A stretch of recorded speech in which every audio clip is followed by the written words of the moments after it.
Hello. Where are you right now? In front of the roaring flames, I was at a loss for words when my husband's call came in. Answering the phone, my husband seemed completely unconcerned about my anxiety as he casually spoke. I'm at my parents' house right now. I came to pick up something I forgot, and I thought I'd stay overnight again. Mom told me to take it easy, so there you have it.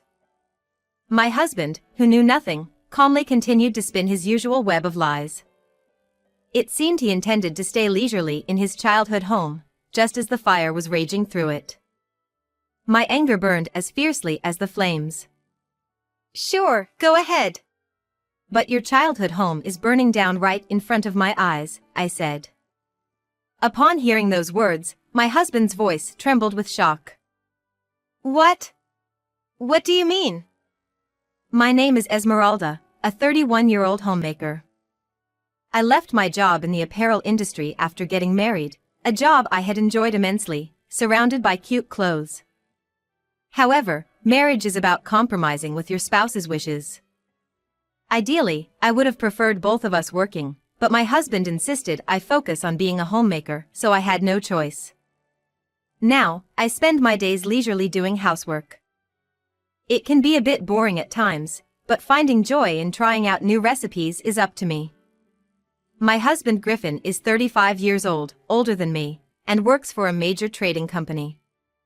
He exudes cleanliness and confidence, always appearing composed. I really liked his demeanor.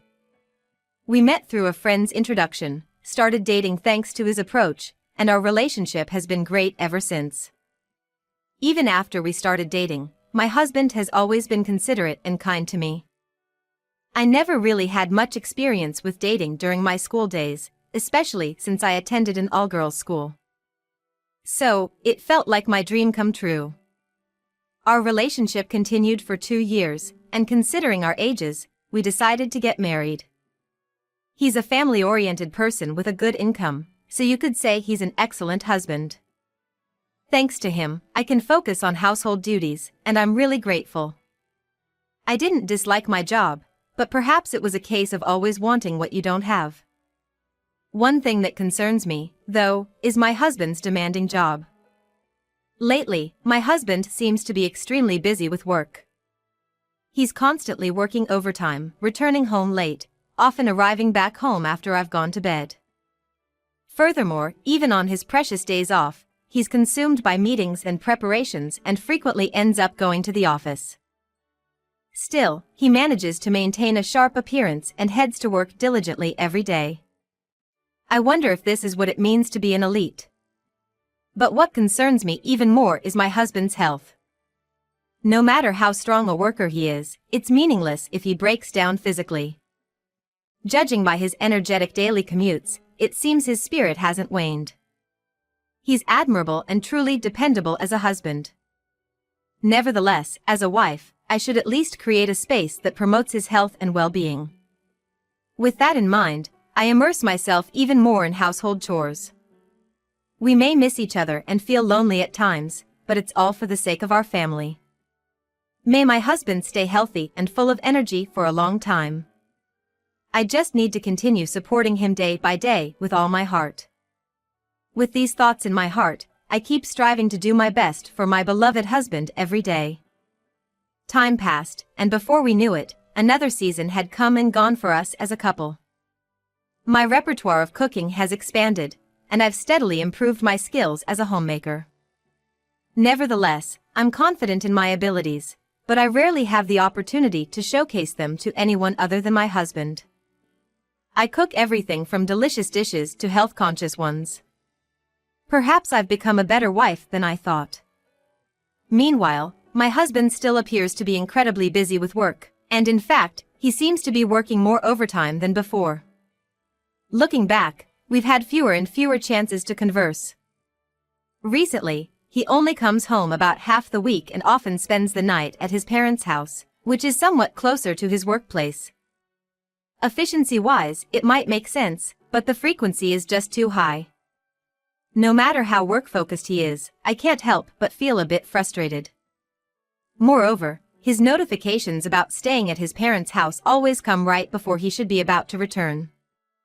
I sigh, hoping he could at least give me a heads up by late afternoon. Surely, his parents must also find it inconvenient. I do have worries in that regard, but I find it somewhat burdensome, so I haven't reached out. The reason for my reluctance is simple. My mother-in-law, Hattie, doesn't like me. The cause is straightforward and unchangeable. It's related to my educational background. My husband is highly educated, and I'm just a high school graduate. This seems to irk my mother-in-law. Indeed, my husband, with his degree from a respectable university, is a source of pride for her. However, we chose to marry each other without letting educational backgrounds dictate our love. She never understood that, and every time we met, she would constantly make snide remarks about me. We grew distant over time, becoming stressors for each other. My husband tried to mediate between us, but that's now a thing of the past. Our home and my in-laws' home aren't that far apart physically. Nevertheless, I had come to realize that my relationship with my mother-in-law had become quite distant. If I'm told to stay at such a place, I can't easily interject with anything. That's because I don't want to hear complaints from my mother-in-law anymore. While there are frustrations, there's no need to escalate things. I just wish for just a bit earlier communication. With these thoughts in mind, I tidy up the dinner I had prepared. I thought today's ginger pork turned out well. But before I knew it, I'm sighing repeatedly. Still, if it makes my husband's life easier, I'll try to change my mindset. I tell myself that every time and spend my time in the living room. I hope he comes back tomorrow. For that, I'll plan another delicious meal.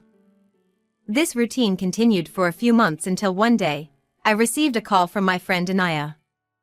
She's my closest friend and we've known each other for 10 years. Coincidentally, her company is a business partner of my husband's company. She usually contacts me with a high level of enthusiasm, but this time, something was different. It was clear that this was a serious conversation. "Hey, Esmeralda, do you have time this weekend? I've got something to discuss." It was a curious atmosphere, but it didn't seem like the kind of topic to be discussed over the phone. Although it was a few days in advance, I decided to accept her invitation, mentally preparing myself for whatever it might be. On the appointed day, I met my friend at our usual izakaya. It's a quiet and cozy place for a drinking establishment. It's our favorite spot, and we usually spend time here. "Sorry, I need a drink to talk about this," my friend said, as she energetically poured herself a glass of draft beer. "It's okay, but what's going on?" "This isn't like you," I replied, taking a sip of my beer. Cold beer is always comforting, no matter the situation. "Here's the thing, it's about Griffin," she began. "There are rumors at my company that he's having an affair." Her sudden statement made me spit out my beer. I had never even imagined that my husband could be involved in an affair. "Come on, stop it." "There's no way that's true," I exclaimed. However, as she stared at my face, my friend wore a serious expression. It became clear to me that this was no trivial matter. According to my friend who continued speaking, it seems my husband is involved with a female colleague who works under him. It seems one of my friend's coworkers happened to see them holding hands while walking together. After that, they carefully observed the two at work and it indeed appeared that there was a connection beyond just professional. "I thought this might be a mistake on our part, but I wanted to let you know," my friend said after downing the remaining drink in one go, wearing a relieved expression. Simultaneously, she gripped my hand firmly, looking at me intently. "If there's anything I can do to help, please tell me. We're friends, after all." I did feel sadness and shock. It was only natural to feel that way when confronted with the possibility that your beloved might be cheating. However, my gratitude for my friend and her dependable support outweighed these feelings. "Yeah, thank you. You're the best, Anaya." My friend, who had secretly shared this painful truth with me and offered her support, was truly remarkable. To honor her intentions, I decided to investigate my husband's situation. Upon returning home, I contemplated my husband's usual behaviors. As I thought about it more carefully, there were indeed many aspects that seemed unnatural. His frequent reliance on his parents for the days he worked overtime was one thing, and going out dressed formally on weekends was another. But no matter how much I thought about it, I couldn't find any answers. So, to ascertain the truth, I decided to hire a private investigator. I never imagined I'd find myself in such a situation, so I often consulted my friend whenever needed. I felt anxious and nervous because I couldn't let my husband find out. However, this worry turned out to be entirely unnecessary. After all, my husband rarely came home, and our lives had become a series of passing each other by. As long as I continued to avoid him and go about my life, there wouldn't be any problems. I reminded myself to stay the same as usual, as always, and carried on with my daily routine. I found solace and a mix of emotions in living alongside a husband who showed no signs of noticing anything. 2 weeks after the investigation, I received a report from the private investigator confirming the end of their inquiry. The results were grim. On the day my husband had claimed to be visiting his parents, he was actually at a hotel with his female subordinate. I can't believe my husband actually. In my head, I had acknowledged the possibility. However, deep down, I had still believed in my husband. Faced with the cruel truth, tears welled up uncontrollably. I went over the investigation details meticulously in the living room. Feeling anxious being alone, I asked a friend to join me, and we spent the night talking and drinking. But more than sadness, another emotion started to surface: anger at being betrayed. I made up my mind to divorce my husband and resolve this matter once and for all. Over the next few days, I started taking action without informing my husband. I began with finding a new place to live and planning the move. Surprisingly, this went smoothly, and preparations for the divorce were progressing steadily. I had also already arranged for a lawyer. With so much to do, I was so busy that I hardly had time to dwell on my sadness. Then one night, my friend called me. "Hey, there's a huge crowd outside your husband Griffin's parents' house. It's on fire."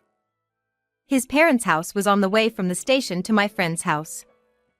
I knew the location because they had helped me before when I was facing harassment from my in-laws. "What? Are you serious? I'll head there right away."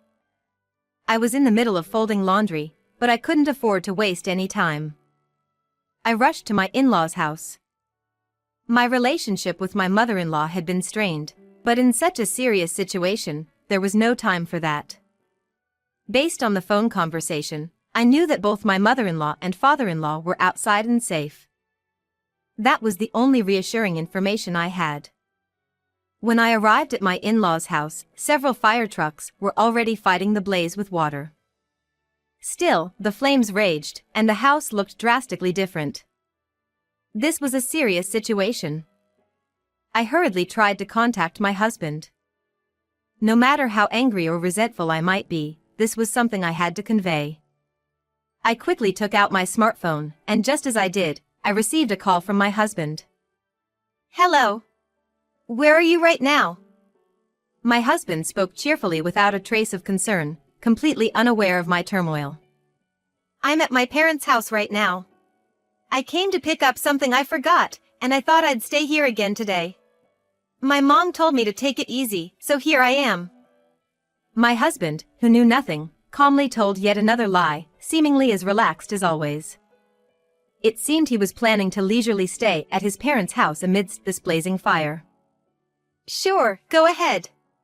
But your parents' house is on fire right in front of me."